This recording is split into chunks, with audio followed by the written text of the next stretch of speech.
One New York lawmaker says that if you check the tenant applicant's credit score, they're going to fine you $1,000.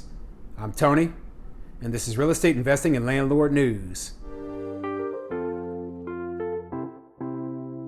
All right, so I've brought you many articles that are similar to the one I'm going to be covering today in the recent past, and this has to do with landlords and their ability to do good tenant screening. And the only way we were able to do that is by checking our tenants' credit scores, by checking their background information, and checking their employment history, their income, etc. Okay, and when a politician or a bureaucrat wants to take away our ability to do tenant screening, it's going to hurt us and hurt us badly. And that's exactly what's happening up in New York. So it shouldn't surprise you the stories coming out of New York. I love covering these articles about New York because, hey, they're on the cutting edge of anti-landlord legislation, and they want to take away everyone's property rights. Basically, my thought is that they are pushing towards socialism where the government owns all housing. But, that might be something we see in the future, expropriation of property for government use so that they can give it away. Okay, so anyway, this lawmaker up in Long Island is, of course, proposing the same thing once again, and that's for landlords to face fines if they, want to check the credit scores of their tenants. Now, I don't know about you, but if I look at my tenant's background credit history and there's problems in there, I don't want to rent to that person. And I should have the right to do that because I own the property. I'm putting my investment at risk renting to them, and I don't want it to be destroyed. I don't want to have to pay tens of thousands of dollars in mortgage payments and then not have any way to recoup that money while somebody's living in my property for free. Okay, and I don't think any landlord wants that. So yeah, they put all of the eviction moratoriums in place, and landlords got to experience what it was like when they had a tenant in their property and they were unable to evict them, and they had to keep paying for that person to live in their units for free. And a lot of landlords said, hey, this isn't a workable, realistic system. This is just unconstitutional taking of private property for public use without just compensation. Okay, a constitutional violation in our opinion. But they keep pushing this crap anyway. So yeah, now they're just going too far. They're always going too far. They want to push us to the very limit. They really want to drive us out of the business, and the only thing they're really doing is hurting the tenants that they claim to be helping, because landlords are going to put strict policies in place in other areas that make it still impossible for these people with bad credit to get into our units. They're not going to say, oh yeah, you know what, I can't check your credit history, so yeah, I'm just done. I'll rent to you even if you've got a 200 credit score and you've never paid a bill on time. No, landlords aren't going to do that. They're going to require other more strict requirements. So before I get into the article, go ahead, hit the like and subscribe button, maybe leave a comment down below, and let me know what kind of requirements would you suggest that a landlord puts in place if they're unable to check the credit score for a tenant.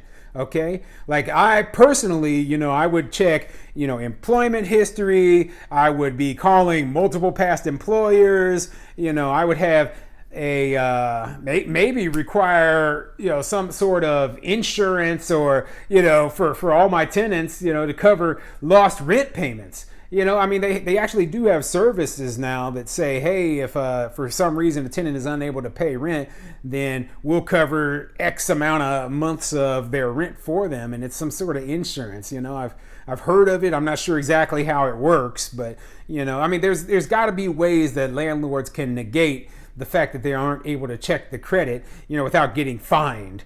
Okay. And of course, the best solution would be not to implement this law at all. But remember, this is New York. So this law will probably be implemented and landlords will just be stuck underneath it. And instead of, like if they violate this law unknowingly, the attorney general is going to come after you, find the living crap out of you, punish you as though you're just this evil person, because that's what they do. The only thing they care about is just making an example out of you so that they can make themselves look good and then get reelected. That's what these politicians do. Anyway, I'm ranting. Let's get into this article. It's coming from thepostjournal.com, and it says, lawmaker proposes change to landlord credit checks. Let's get into it. A Long Island lawmaker wants to limit what can be considered a landlord's credit check when considering new tenants.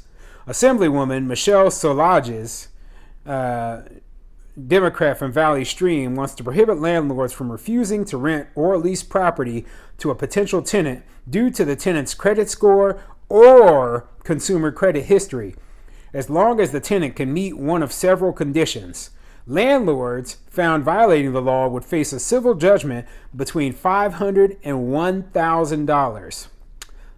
And then here's a quote. So I'm going to use a funny voice for this idiot's voice. As New Yorkers continue to grapple with the effects of the COVID-19 pandemic, finding and maintaining affordable housing has been a difficult challenge. A low credit score, possibly due to pandemic hardships, is a barrier for many tenants to access new housing, Solages wrote in her legislative justification. Her justification sounds like the same garbage that people who don't run businesses, have never owned a rental property would, they've got all this, these poor people, they probably suffered during the pandemic. No, okay? The people who weren't paying rent during the pandemic were the same people who weren't paying rent before the pandemic, okay?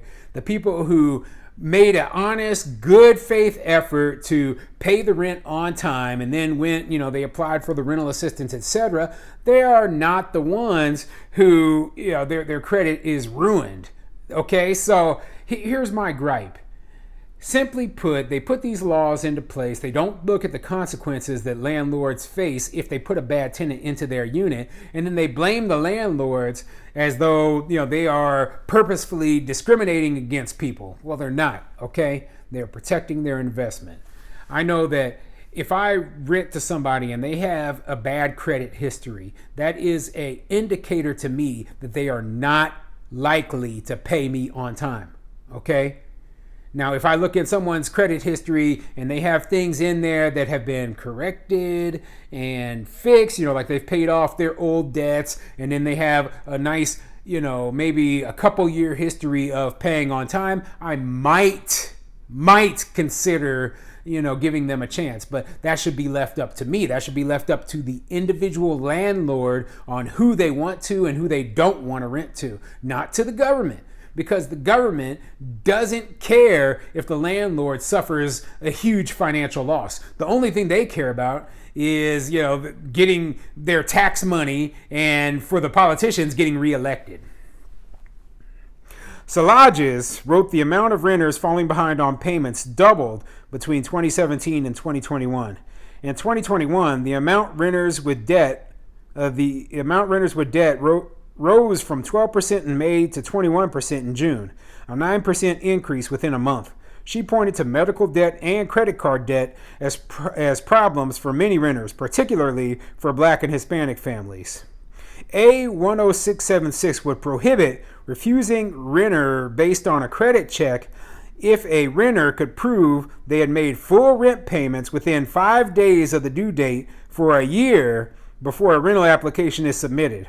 Credit checks would also not be a reason to deny a renter if the renter's rent is paid through a government subsidy given directly to the landlord. If the renter's credit history shows delinquencies or collections due solely to medical or student loan debt, or if credit issues are the result of domestic violence, dating violence, sexual assault, or stalking. So yeah. Basically, they're saying, well, if you got in a domestic dispute with your lover, and now you have credit card debt, well, that's perfectly fine that you didn't pay your credit card bill, and we should still allow you.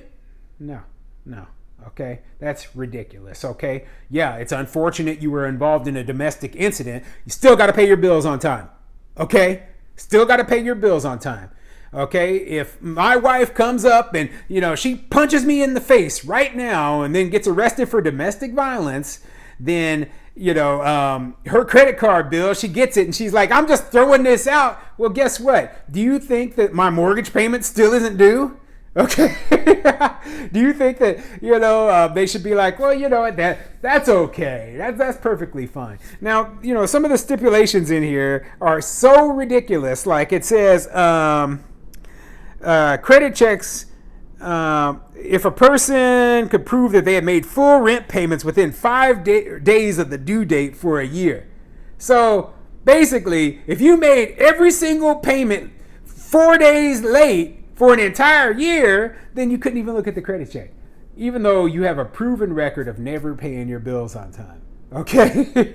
Why would I want to rent to you if you've proven that you are a late payer? Okay? And of course, this assembly woman, she brings up race and etc. Okay? This has nothing to do with race, and I always hate it when they bring this sort of thing up, because they think that when they bring up race, that'll be our justification of why we're going to pass these laws. Forgetting the fact that, hey, especially in a place like New York, a lot of landlords are ethnic minorities as well, okay? So you're actually hurting ethnic minorities in a lot of cases, trying to help ethnic minorities, supposedly.